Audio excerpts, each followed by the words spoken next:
سعید بن جبیر رحمہ اللہ تعالی علیہ روایت کرتے ہیں کہ میں نے عبداللہ ابن عباس رضی اللہ تعالی عنہما سے عرض کی کہ اے ابو العباس، عجبا لاختلاف اصحاب رسول اللہ صلی اللہ علیہ وسلم فی احلال رسول اللہ صلی اللہ علیہ وسلم، کہ رسول اللہ صلی اللہ علیہ وسلم کے احرام باندھنے کے حوالے سے، تلبیہ کے حوالے سے، عمرے کا آغاز کرنے کے حوالے سے صحابہ میں اختلاف کیوں ہے؟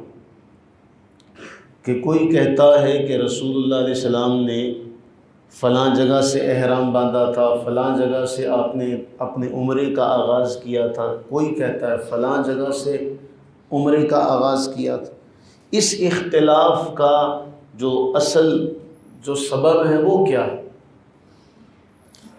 حضرت عبداللہ ابن عباس رضی اللہ تعالی عنہما نے بیان کیا، انی لأعلم الناس بذالک، کہ میں اس بارے میں لوگوں میں سب سے زیادہ جاننے والا ہوں کہ رسول اللہ علیہ السلام نے اپنے سفر کا آغاز کب کیا تھا اور کس جگہ سے کیا تھا۔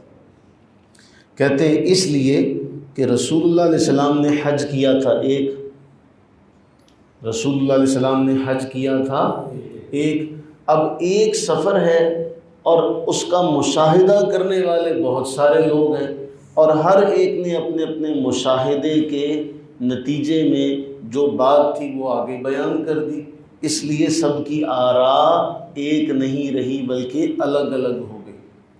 اب عبداللہ ابن عباس رضی اللہ عنہما بیان کرتے ہیں، فرماتے ہیں کہ خرج رسول اللہ صلی اللہ علیہ وسلم حاجن، جب آپ صلی اللہ علیہ وسلم حج کے ارادے سے نکلے تو مسجد ذوالحلیفہ جو مدینہ منورہ میں میقات ہے، جہاں سے احرام باندھا جاتا ہے، تو عبداللہ ابن عباس رضی اللہ عنہما فرماتے ہیں کہ ذوالحلیفہ میں رسول اللہ علیہ السلام نے 2 رکعت نماز ادا کرنے کے بعد تلبیہ پڑھا، یہیں سے آپ نے اپنے سفر حج کا آغاز کر لیا۔ کہاں سے؟ ذوالحلیفہ میں جب آپ نے 2 رکعت نماز پڑھی تو آپ نے تلبیہ پڑھا، یہیں سے آپ نے اپنے حج کا آغاز کر لیا۔ اب فسمع ذلک منہ اقوام، جو لوگ آپ کے ساتھ تھے انہوں نے اس بات کو سنا اور اس بات کو فحفظوا عنہ، یاد کر لیا کہ آپ نے آغاز اپنے حج کے سفر کا مسجد ذوالحلیفہ سے کیا۔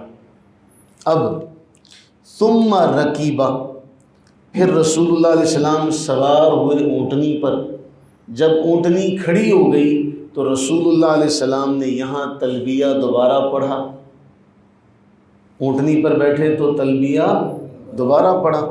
تو کہتے ہیں وَأَدْرَكَ ذَلِكَ مِنْهُمْ اقوام، وہاں بھی کچھ لوگ تھے، انہوں نے سمجھا کہ رسول اللہ علیہ السلام کے سفر حج کا، تلبیہ کا، احرام کا آغاز کہاں سے ہو رہا ہے؟ اونٹنی پر بیٹھنے کے بعد سے۔ انہوں نے اس بات کو یاد کر لیا۔ اس کے بعد فرماتے ہیں کہ رسول اللہ علیہ الصلوۃ والتسلیم چلے اور بیدا ایک جگہ کا نام ہے، جب آپ بیدا کی پہاڑی کی چوٹی پر پہنچے تو آپ نے وہاں دوبارہ تلبیہ پڑھا۔ تو کہتے ہیں وہاں بھی کچھ لوگ تھے، ان لوگوں نے سمجھا کہ رسول اللہ علیہ الصلوۃ والتسلیم نے اپنے سفر کا آغاز جو تھا وہ کہاں سے کیا؟ مقام بیدا سے۔ تو کہتے ہیں اس لیے یہ سارا اختلاف پیدا ہو گیا۔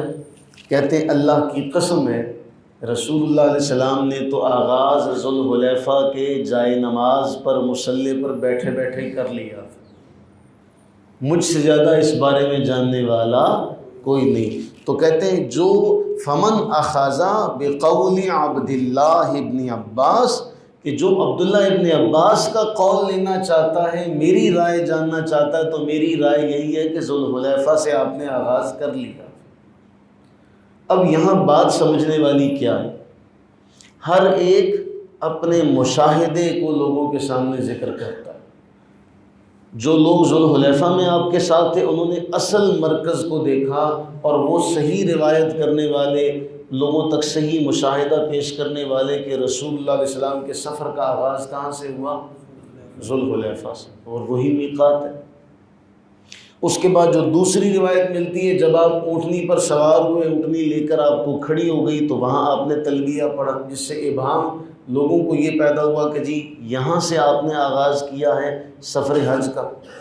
پھر بیدا اس جگہ پر پہنچے، وہاں آپ نے تلبیہ پڑھا تو لوگوں کو یہ اشتباہ پیدا ہوا کہ یہاں سے آغاز ہو رہا ہے، اور اپنے اپنے مشاہدے کے تحت سب نے آگے آگے لوگوں کو بتانا شروع کر دیا۔ یہاں یہ بات پتہ چلتی ہے کہ ہر شخص اپنے مشاہدے کا بیان کر رہا ہوتا ہے۔ جب ہم کسی مسئلے کی تحقیق اور تفتیش کرنا چاہیں گے تو ہم سارے لوگوں کو دیکھیں گے اور سارے لوگوں کی آراء اکٹھی کر کے پھر اس کی اصل تک جانے کی کوشش کریں گے، تب ہمارے سامنے یہ واضح ہو جائے گا کہ اس معاملے کا اصل پہلو کیا ہے۔ امید ہے کہ آپ سمجھ گئے ہوں گے۔